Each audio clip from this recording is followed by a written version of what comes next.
Hi, Corey Dershane, Barefoot Books Independent Ambassador. I wanted to talk about Barefoot Books words today, both books focusing on words and wordless books as well. So the first one I'm going to start with is for Baby, and it's one of our newest releases, and it's called Baby's First Words.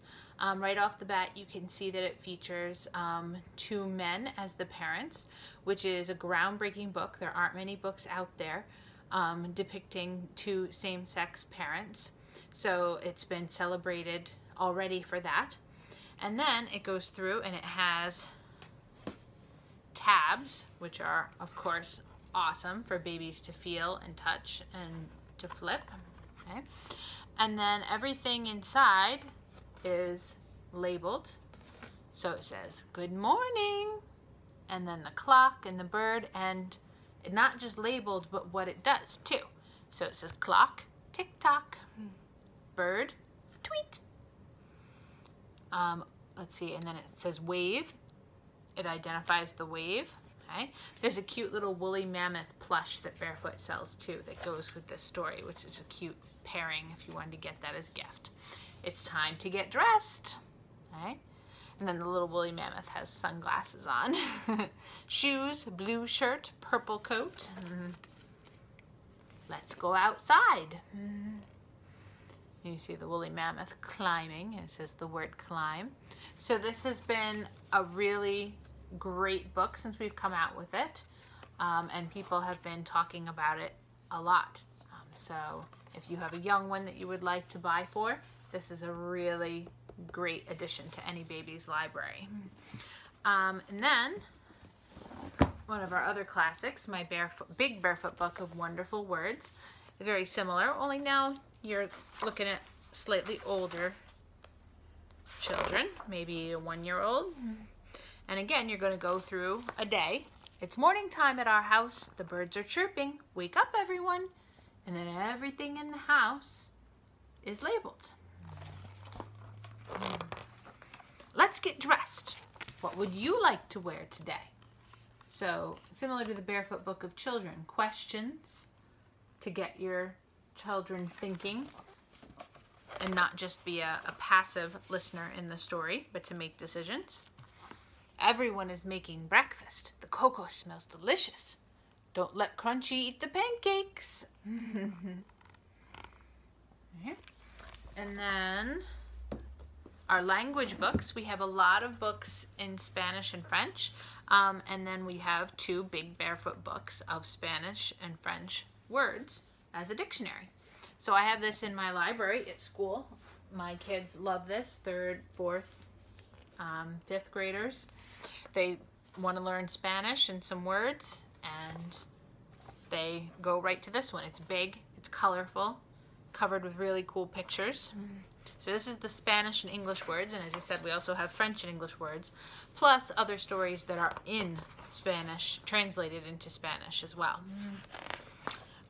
So similar to the Big Barefoot Book of Words, you have a story. It's morning time at our house. The birds are chirping. It's time to get ready.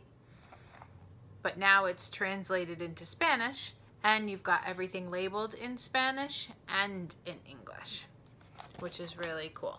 So instead of just, let's get dressed, what would you like to wear today? Same thing, but only now everything's in Spanish as well. So getting a little more interactive with it than just having a basic dictionary of words. And lastly, I said wordless. This is one of my favorite books. It's called Out of the Blue. Allison J, I've said in some of my other videos, is an amazing artist. And takes place at the seashore. And a little boy who lives in the lighthouse, and he meets a little girl, and they're playing in the sand. And then there's a lot of different things to notice in the artwork, but I'll give you just the basics. A storm whips up, so they stop playing, and he goes inside, and then comes out the next day, and he and the little girl and a bunch of the other beachgoers find a squid up on the shore, and they think it's dead. But then his eyes open and they realize he's not, and they all run. But then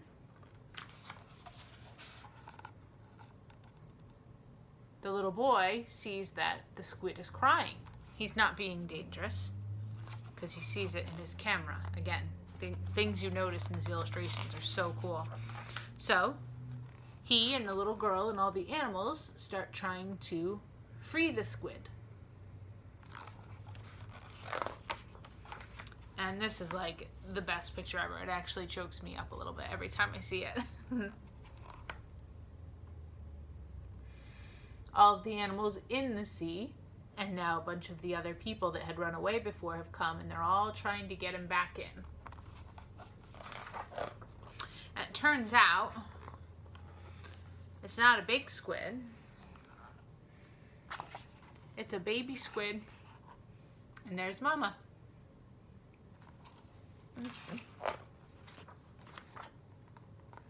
And in the end, squid waving to the boy and thanking him. And then at the last pages of the book, you have different things about the ocean, the seashore, and tides, and different facts about the animals as well, and about the giant octopus, or the squid, and also information about lighthouses as well. So this story has no words whatsoever, but the illustrations are so cool that you can easily tell what it is.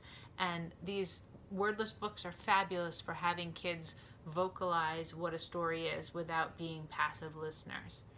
So this is just one of my absolute favorites. If you'd like to get a copy or any of these others, message me, let me know, or check out my website.